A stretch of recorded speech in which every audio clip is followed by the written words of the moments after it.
Hello people of the internet.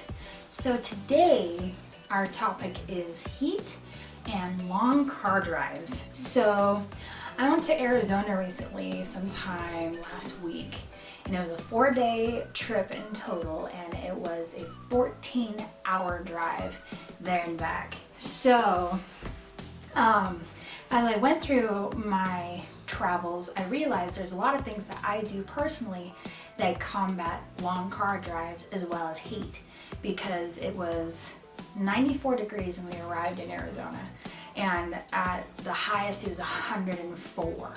And for people with fibromyalgia and people with dysautonomia, we have trouble controlling our body temperature, and we easily overheat. So it was a big problem for me, and I knew that it was going to be a problem going in.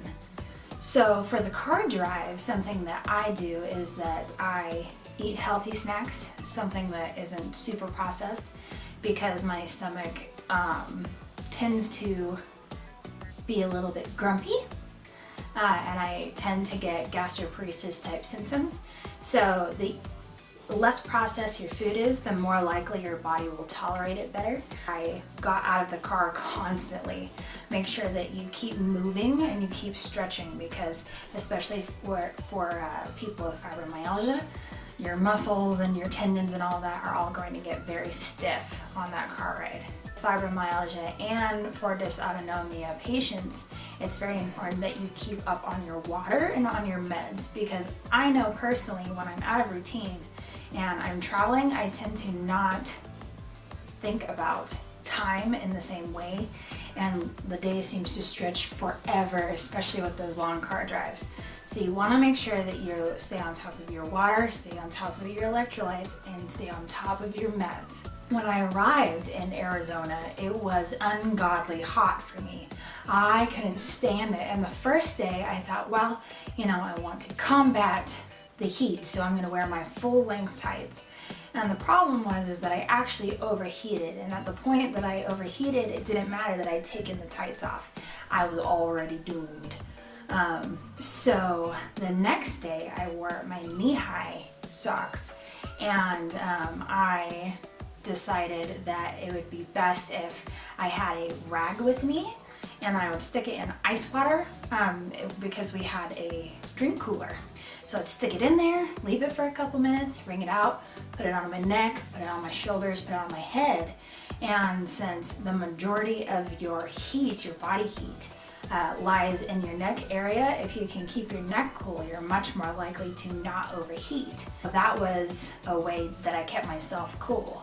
Another way was that I actually had one-use ice packs where you squeeze them and then you shake them up. And so I was able to put it on my face, on my head, on my neck. You can put them under your armpits. That's another way to cool yourself off. But those are really nice because they're travel friendly. They're not dripping cold water all over you. So that's a really good option. And again, keeping on top of your water is so important. So because I knew that I was going to have problems in Arizona because it was so hot, I actually brought my wheelchair. I actually own a wheelchair and a cane.